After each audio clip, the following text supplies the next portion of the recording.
Hello friends, Koolio here and welcome back to the channel. Welcome to another video for Black Desert Mobile. Now the game is going live in about 6 hours. Now I'm actually on my Canadian account because I wanted to go through and actually talk to you guys about a couple of beginner tips and tricks. Now I've gone through and I've done a video like this before where I went through and showed you some examples and some UI functionality that you guys may not know of. But in today's video, I want to give you 5 tips that I want to go through that'll really help out beginner players. Now, I've been playing the game on my Valkyrie for some time now on the Canadian servers, and so we're going to actually talk about the very first tip that I have, which actually has to deal with character creation and what class that you should pick. Now, there's going to be a lot of videos out there saying like, what's the best class? Which one's good for this? Which one's good for that? And to be honest with you, my very first tip for you guys is to play whatever class that you want. Now, most of the classes are pretty well balanced. I mean, obviously, depending on gameplay style and how good you are at that class, you may dominate in certain regions. But to be honest, they're all fairly good, especially for people that want to focus on like more like PvE and open world PvP. There isn't really like a specific class that's going to dominate, but there are classes that are better at some things than others. Now, the first thing I want to talk about is actually the Witch. Now, the Witch is actually a really strong AoE attacker and is going to be really fun and really useful for Guild Wars down the line because that AoE damage can affect more than one player. So that's one thing with the Witch. If you guys want to kind of go towards Guild Wars, if that's something that you want to focus on towards endgame, is that guild versus guild, and you really want to make sure you have that extra edge on top of it, then the Witch will be a class that you'll probably want to play. The next one is the Valkyrie. The Valkyrie is just an all-around, well-rounded class. Both PvE, PvP, Guild Wars, all that, boss fights. This is a class that you can do really good at pretty much in every single aspect of the game if you want just a well-rounded offensive and defensive type of character. The last one is the Ranger. The Ranger is really good at grinding and fast leveling up, and can be very good at PvP too due to that long range capabilities, but you're going to have to learn how to play this character and not rely solely on auto questing if you want to be good at PvP. So if you really want some recommendations of classes that are just slightly better than some of the other ones in certain aspects, those are the 3 that I recommend. But to be honest with you, this is a game about having fun, exploring, grinding your way, leveling up, all that stuff. It doesn't really matter what class you play first because you also are going to have to play other classes down the line, which is something that's going to come out later in a future update. Now, the next thing I want to talk about is actually progression in the game. Now, this is really important and something I wish I would have focused on more when I first originally played the game, is to not focus solely on just your character's level, because the level really isn't all that important. It's your region progress and your story progress, because there is so much content in this game that is basically locked behind the story progress, not your character's level. Let me go ahead and show you guys for an example.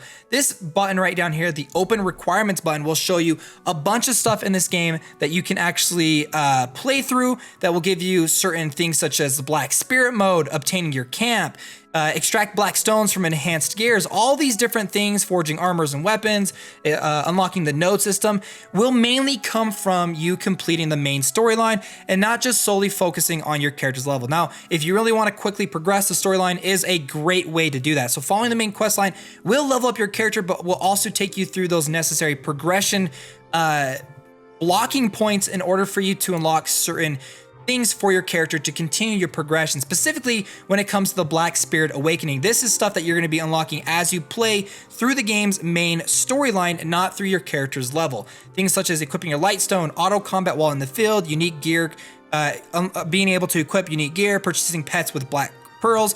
All this stuff is really important, all tied through the game's questing, not just through the leveling process, but through the main questing line. Now, the next thing I'm going to talk about is, yes, this game has a lot of auto combat, auto questing, and I think it does a really good job at kind of balancing the two between each other. But I really recommend, at least every once in a while, taking the time to go about and actually explore the world. You're going to find a lot of things that you can't find simply just by auto questing, such as being able to talk to certain NPCs, getting special items, finding hidden lore pieces all around the world. I really recommend taking the time out of your day and finding things and manually actually playing this game and not just relying solely on auto questing, because there is so much stuff going on in this game that you're going to miss out on if you basically just, auto quest. For example, knowledge, the water purifier. If I go ahead and click on this water purifier, this is a knowledge spot. And I think actually I already have this one unlocked. Yes, I already have that unlocked, but this knowledge point, which knowledge is important, which we're going to talk to in just a second, is very important, but I would not have found this spot if I simply relied solely on auto questing. Now let's actually talk about knowledge. Knowledge is really helpful in this game because you can get it through so many different aspects, such as fighting enemies, talking to NPCs. You can get it through gathering, all this stuff. Though this knowledge helps with a lot of different aspects of the game, such as giving you stat boosts, increasing your life skill leveling, as well as obtaining specialized items. Now the next thing I'm going to talk about is actually your amity or affinity in this game. Now, if I go over to my amity tab right here, I have these characters that I've been talking to. You can see a couple of them. I'm at 96% for Igor, 28 for Santo, 92 for Eileen, 100 for Matthias. This is where you come through amity. Amity comes from talking to the NPC and completing special quests for that specific NPC. Now, each NPC, when you get to a certain threshold, will actually give you a special gift. And some of these gifts are really, really good, like massive health potions, black pearls, you can get skill books, just a bunch of stuff. So I do recommend taking your time, again, manually playing the game and talking to the NPCs within your town, learning about them, as well as completing quests, getting them up to a certain amity level, which will unlock special rewards, black pearls, health potions, skill books, a lot of stuff that you will need in this game. Now that leads me to my last tip, which is the black pearls. These are really important currencies in the game. It's sort of like a secondary premium currency that you don't have to spend money on, but you unlock it throughout the game.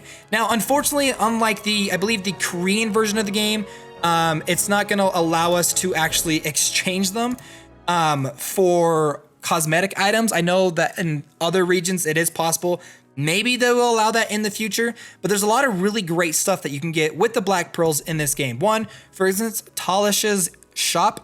I don't know if this is going to be available right when launch starts, but this is a place that you can get a lot of really great things, such as ancient tablets, magic crystal armor, skill books, a lot of really great and useful things you can use your black pearls for to buy here. Now, one thing I do want to let you guys know, once you get to a certain threshold within the game, you can actually unlock, I believe it's under pets. Here we go. You can actually get certain pets using the black pearls. So I'm actually going to go ahead. I'm going to buy that.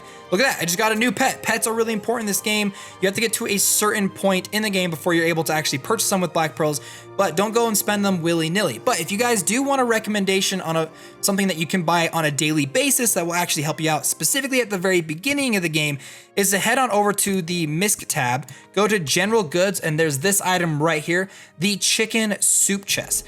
This will give you field combat experience plus 50%, field item drop rate plus 5%, and increased pounds to your inventory so you can gather more things. You can buy a total of 3 of these a day. They last for 3 hours.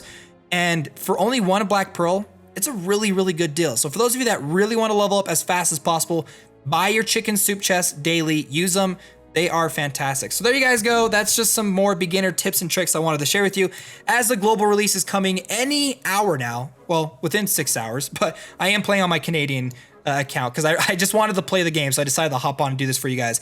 So if you guys enjoyed this video, if you guys want to see more videos like this for Black Desert Mobile in the future, then hit the like button and subscribe to the channel. And guys, thanks so much for being here. My name's Koolio, and I'll see you next time.